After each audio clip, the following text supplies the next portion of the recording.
homepage and type in STUFF. That's stamps.com, enter stuff. Stamps.com. Never go to the post office again.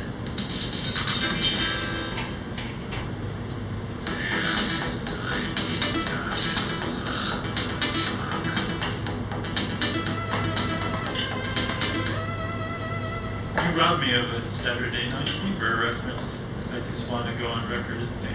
That I was wrong. So Chuck, here's where everything just kind of goes totally off the rails. We talked about fevers. We've talked about nightmares.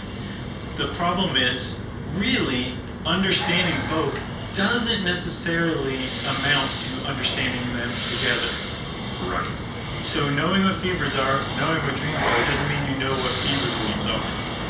But you make stuff up if you. Yeah, and I don't even think I said if you ever had a fever dream, you might know what I'm talking about. Oh yeah. Not at this point in the podcast, but a fever dream is basically a nightmare on something. Yeah. It's just so vivid and so real and scary. Right. That happens when you were sick with a fever. Yes. So they're fever dreams, right? So they are a thing. Yeah. But the scientific literature on them is super thin. Basically non-existent. Kids seem to get them, if not more, at least they stand out more to children. Right. And so anecdotally, people seem to recall having fever dreams before they were kids. Right. Whether or not that's true or just memory. Or,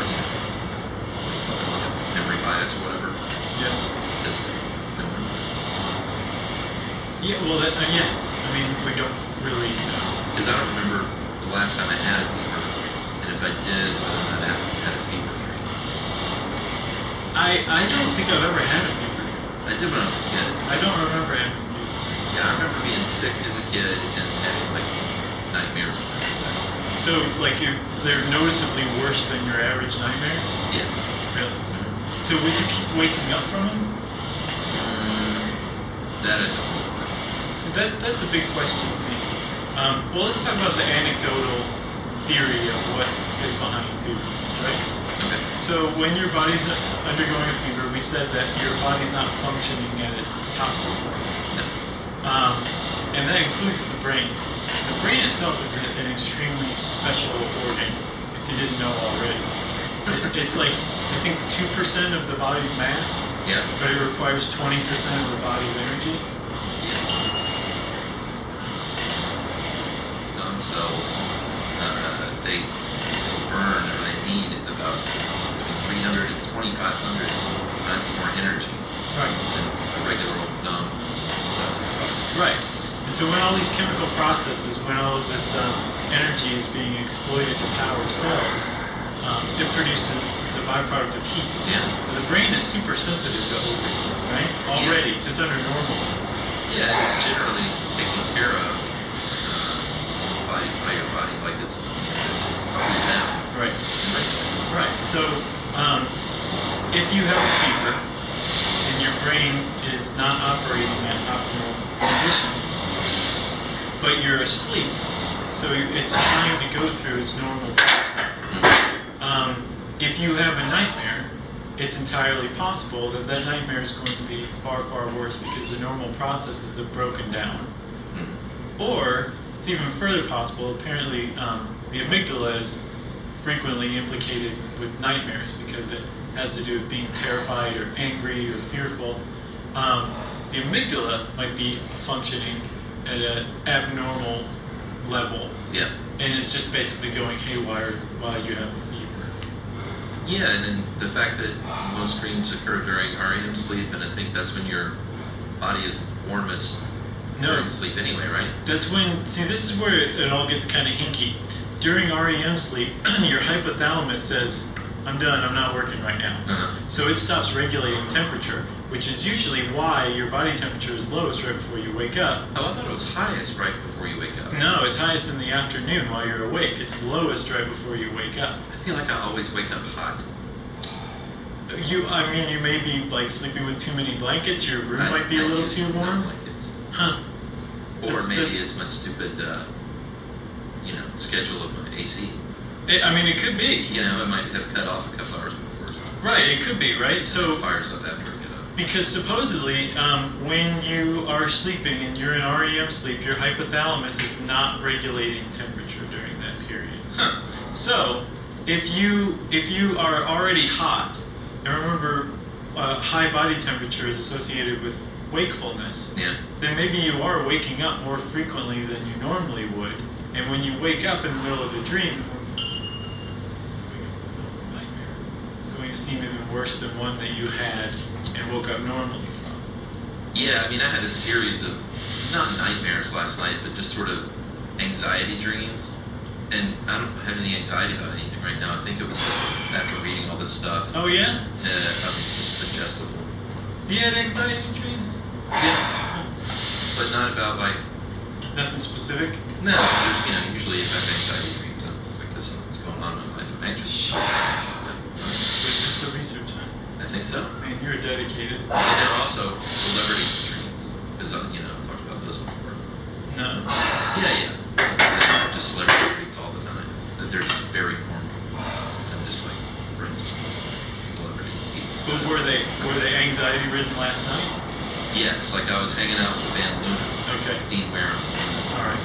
and there was, I can't remember exactly what was going on, but, it was anxiety. I was trying to get somewhere and couldn't get there.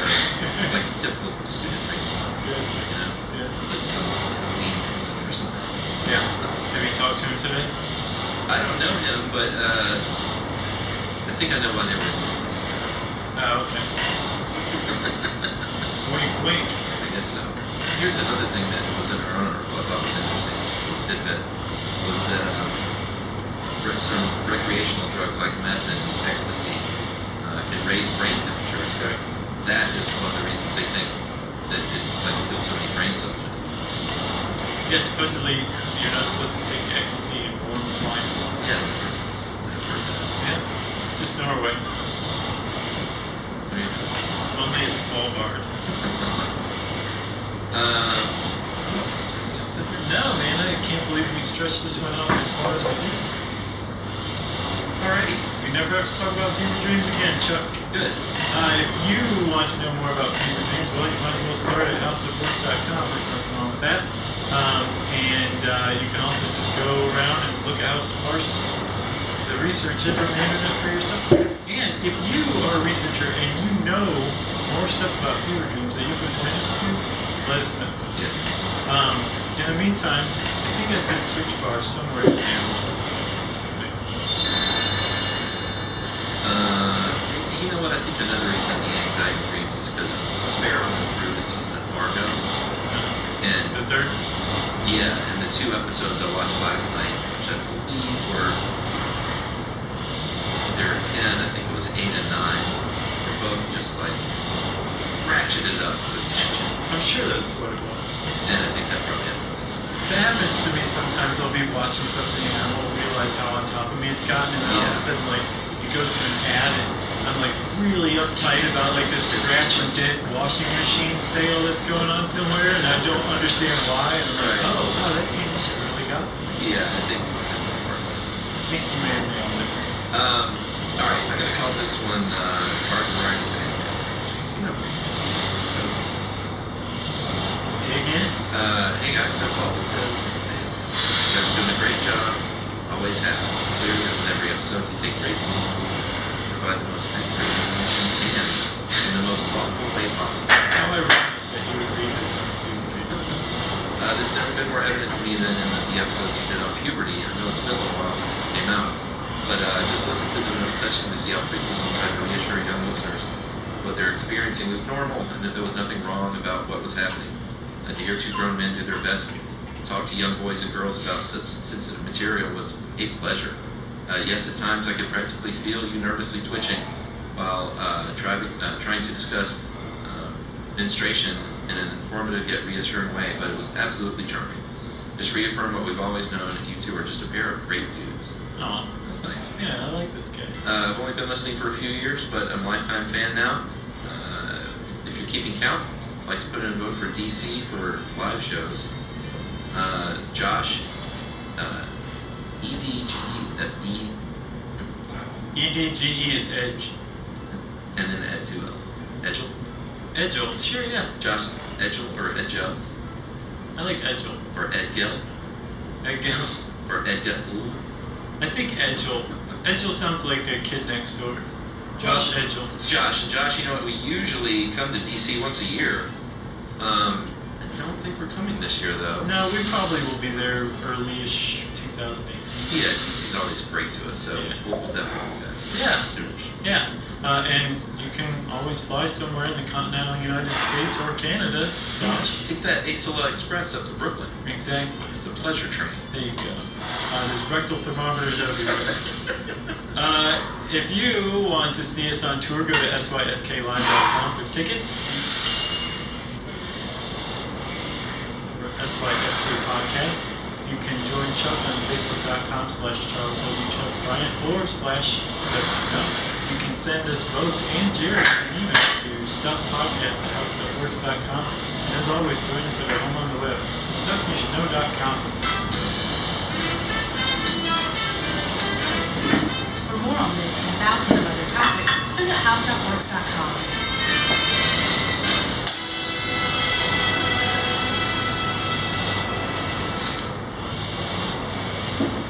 From the Stuff to Blow Your Mind podcast, we explore the weirdest corners of technology, history, philosophy, politics, music, design, research, we explore the methodology of the doomsday clock, calculates humanity's countdown to annihilation. Who decides what factors bring us closer to the end? Check it out on Apple Podcasts, and please subscribe so you never miss an episode.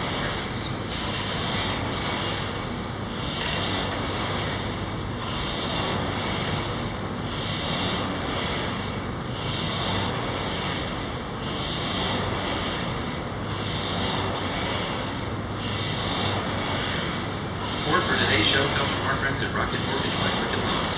You're confident when it comes to your work and life. Rocket Mortgage gives you that same confidence.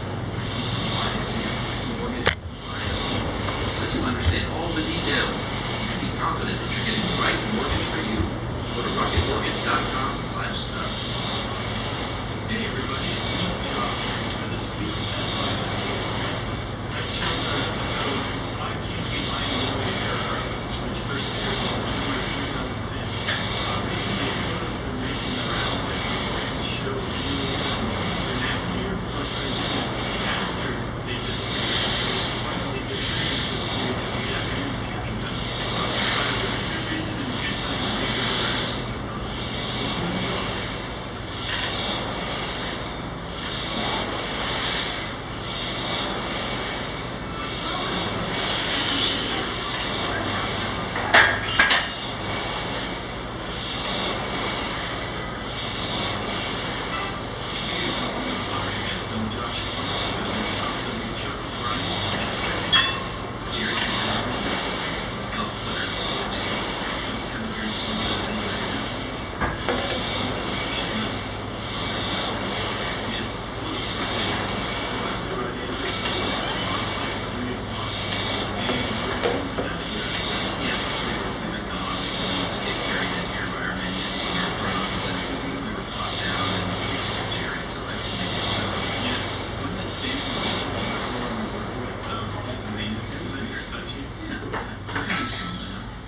Chuck, Yes. Do you ever get any Time Life books?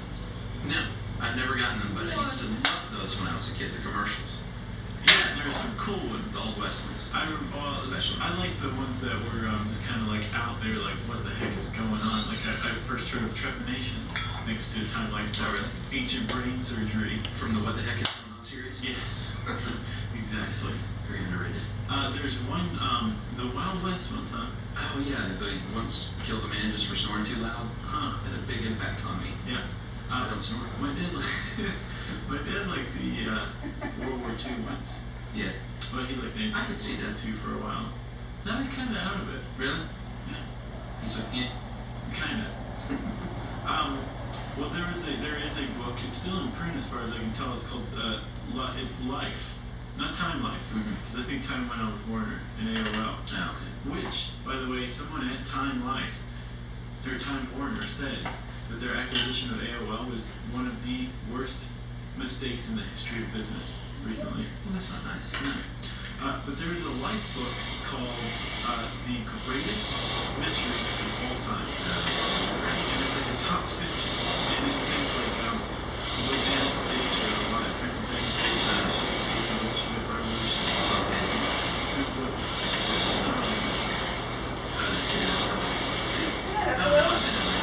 Okay, yeah. We can go there actually if we pay for plane tickets. There's Jack the Ripper, our face. And among them, as she should be in all lists of the greatest unsolved mysteries, is Amelia Earhart. Right? In 2007, we saw the 70th anniversary of her disappearance. Yeah. She just kind of flew into history. And I wrote an article about it last summer. And I was really shocked to find that there is a lot of pieces in place that if one thing would change, we'd know for sure what happened to her. Yeah. But still, this mystery endures. Yeah. And it drives people crazy. And makes them want to go let people spend tons of money and time and effort to try to figure out what happened to her. And some people have come up with some theories that are interesting. One was that she was actually captured by the Japanese. This is right before World War II. Right. And they were kind of adversarial. What they leave out is that the Japanese actually helped with her search. Right. So that's not true. But that is a theory that still is going on, that she was captured by the Japanese and either executed or forced into servitude to become Tokyo Rose. Basically said, GI, your girlfriend back home is having sex with Captain America and Superman. Right. Yeah. It's true. They said things along those lines. That's good. Another one is that there was an alien abduction. That's what I'm saying. Have you heard of Irene Craig-Bowell? Yeah, that was apparently there was one theory that Amelia Earhart just assumed the life of a New Jersey housewife. Yeah, by that name. A successful banker who retired to become a New Jersey housewife. She's a very worldly woman. She had her pilot's license in the 30s. There was a lot of stuff that she actually had a mutual friend with Amelia Earhart. So they kind of ran in the same circles. And not much is known about her life before World War II. She kind of appears out of nowhere, supposedly. So alleged this guy who was about to release a biography in 1970 saying, this lady is Amelia Earhart, and the woman sued more than $1.5 million, and the book was never published, I believe. Interesting. Yeah, but the guy was relentless. After she died, he asked to be able to photograph and fingerprint her body. Really? And the family was like, no. But he's taking it like, exactly, why would you not let me do that, you know? Because exhuming your body isn't a big I think thing. it was before she was buried. He was trying to get things on her. Well, still. Yeah. I have a theory, Josh. I'd like to hear it. I have a theory that if you asked 1,000 people who Fred Noonan was, that 999 of them would have no idea you were talking about. Yeah, I had no idea who he was until I researched this. Fred Noonan was in the plane in the Lockheed Electra as the navigator that went down on July 2nd, 1937, or supposedly went You down. might not have seen him. There's a picture of him and Earhart, and he is the quintessential old-timey navigator. Oh, yeah. His button-down shirt is buttoned all the way up to his All the Adam's way up. apple. He's got like some papers in this front shirt pocket, and It's like a pocket protector. his pants are pulled up to just below his nipples, Yeah. and he just looks like he's like all business. That's who I would hire. Definitely, and he was a good guy apparently. There was before they went off on their equatorial trip around the world. Yeah, explain to people, because some people might not even know the backstory. We assume everyone knows, but what they were trying to do was circumnavigate the globe. Just as long as you could possibly take to get around the globe. Right. Obviously not all in one shot. They did this in installments, but they were definitely not doing it in installments of 400 or 500 miles at a pop. No, and by this time we should also say this is 1937 when they undertook this trip.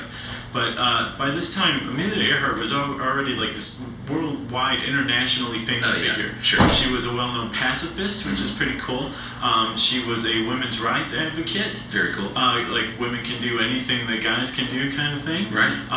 She was a stunning contrast, though. Apparently, like one of her friends had given her a 50-50 chance of surviving this trip, and she actually agreed with it. Wow. She had said that she wasn't worried for herself because she maintained this what she called a feminine conceit that she was afraid of aging. Right. So she wasn't really worried about dying, but she was worried about Fred. Oh, because he was nice. like this nice guy with a family. Yeah. And she was right to worry because on July 2nd, 1937, they disappeared off the face of the earth. So what you're saying is she had guts of steel, nerves She of did. steel. She'd already been awarded the Flying Cross by Congress. She received the National Geographic Award from President Herbert Hoover. She was the first woman to cross the Atlantic. 10 years before, she'd broken an altitude record. She was the first woman to fly around the world. So all this in about a 10 or 12 year career, she's That's done amazing. all this stuff. So when she disappeared, the whole world knew. Oh yeah, it was big news. Yeah.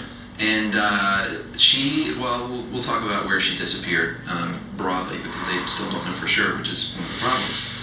She departed in her Lockheed Electra, which is to me one of the coolest looking planes ever built. Yeah. Shiny silver, just really cool looking plane. And she departed Papua New Guinea. Yes. Papua New Guinea. To probably escape a Curie outbreak. Oh really? I don't know. That's the only place that is found.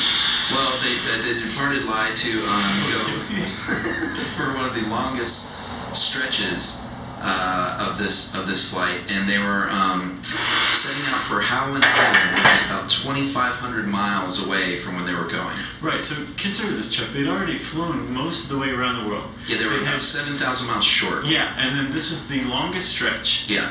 And it was also, it was going to eat up a lot of that last 7,000 miles. It was 2,500 miles. Yeah. From Papua New Guinea to Howland Island. And Howland Island itself was pretty small. Yeah, a mile and a half by a half mile. Yes. Tiny little atoll. And it only rose 20 feet out of the Pacific Ocean. Yeah. And basically these atolls out there in the Pacific are basically columns coming out of the ocean floor. Uh-huh. And that's it. So there's crazy. like no shelf on either side. Yeah, it's like trying to land on a postage stamp, I would think. Right, and it was very apparent to everybody, including Noonan and Earhart and the U.S. Coast Guard and government, that this is a very dangerous. This is probably the most dangerous leg of the journey. So they had a Coast Guard cutter, the Itasca, who was tasked with tracking them. It was Itasca. Right. Yeah, and they also had 2 additional ships for markers to help her along. Right. So she wasn't just completely out there alone. They were trying to keep up with her because clearly everyone had a stake in her being successful. Right. And I say her and Fred. Poor Fred. He never gets any accolades.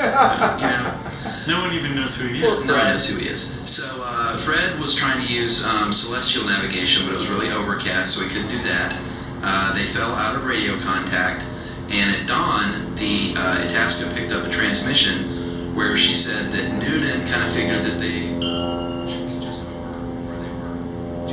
Right over the boat, which Yeah. was right off of the shore of Howland Island. Right, but apparently they didn't see her and the Lockheed Electra, and they didn't hear. There was no trace of her. Yeah, they had nothing. Pretty sure that they were way off. And about an hour after that, they knew the fuel was running low, and about an hour after that, they got the final transmission from her, which basically just said, "We are running north to south." And those were her last words that anyone ever heard. Yeah, very sad.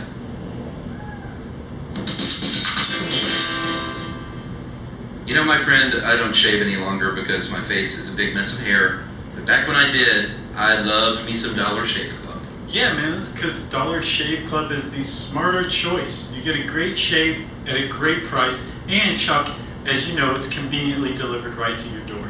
That's right, you no longer have to schlep to the store or to buy a cheap, disposable razor that gives you a cheap shave, or spend a fortune on razors with gimmicky shaving tech that you didn't need to begin with. Yeah, and now you too can make the smarter choice by joining Dollar Shave Club, friends. For a limited time, new members get their first month of the Executive Razor with a tube of their Dr. Carver shave butter for only $5 with free shipping. That's right, your first month you're going to get an awesome weighty handle, a full cassette of 4 cartridges, and a tube of their delicious shave butter. But don't eat it, it's for your face. Yep, and there are no...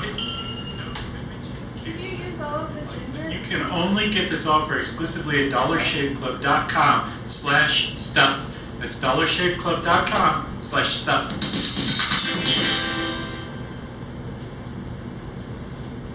So about that time, the news got back that they never showed up to Howland Island. Yeah. And President Roosevelt, who is a friend of hers, he also is a great admirer of hers as well, ordered a massive search by the Navy. And remember, we said the Japanese helped as well. So Yeah. it was a multinational search and rescue mission that covered 250,000 square miles. Yeah. That is a huge, huge area. Yeah, Texas is a little less than 270,000, so it's just slightly less than the state of Texas. Right, and it was open water that they're searching. Yes. Right? And you know, the old joke is, look at all that water, and the reply is, yeah, and that's just the top of it. Right. That's one of the problems. Yeah, exactly. You're scanning an area the size of Texas, and what possibly lies beneath all that. Right, and but you're hoping that if the thing broke up, you would find some wreckage, some sign of life, Something floating, sure. They found nothing. Yeah. Nothing that they could link to Earhart or Noonan. Like, they just disappeared. And actually, FDR took a lot of flack, we should say, because he spent $4 million in the middle of the Great Depression just to search for this one person. Or, well, these two people. See, we're Fred Noonan. Yeah. But he always stood by that, as far as I know. Again, though, it was a fruitless search, and they turned up nothing, right? I think that'd be a great band name. I know I say that, but Poor Fred Noonan. That's a good one. Yeah. You have to remember that. In case El Cheapo breaks up. After the Navy search, they basically discontinued their search and said, you know what, we can't find her and Fred, and we're going to send a destroyer out to Gardner Island. It was called Gardner Island back then, and now it's Nikumaroro. Nikumaroro? Yeah. And they did this because radio transmissions on her frequency were being broadcast in that area. Which is pretty substantial. Oh, Because yeah. this is an uninhabited area, Yeah. and this is still an unexplained aspect of this mystery. Yeah. There were sporadic bursts of radio transmissions, and no one still can say why. They were from some guy named Fred Noonan, so they didn't pay any attention. Exactly. They're like, who's that? He seemed really I arrogant. guess he's a swimmer. So they basically sent a couple of dispatch planes to that island, found nothing, and said, all right, we're calling off this area. She's not out here. There Neither was is Fred. no evidence of life. Right. And that would have been that. That was 1937, right? Yeah. And the planes went back to the destroyer or their aircraft carrier and left. And that probably would have been the end of the association between Gardner Island, or Nikumaroro, and Amelia Earhart, had it not been colonized by the British in 1938. Yeah, had it not been for their penchant for colonization. Yes. Period. If British imperialism didn't exist, these artifacts never would have turned up. But how they like to colonize things, they colonized this remote post, actually gathered up some other islanders nearby and said, hey, you're going to live here now. And when these islanders went on the island, they found evidence that a castaway had been there recently. They found some pretty jarring stuff, right, Chuck? Yeah, and I mean, certainly a castaway, because they found a woman's shoe, a man's shoe, Right. a liquor bottle, and a container for a sextant, which is one of those, cool-looking navigation device that you hold up, and it looks like something out of a League of Extraordinary Gentlemen. Which Fred Noonan had.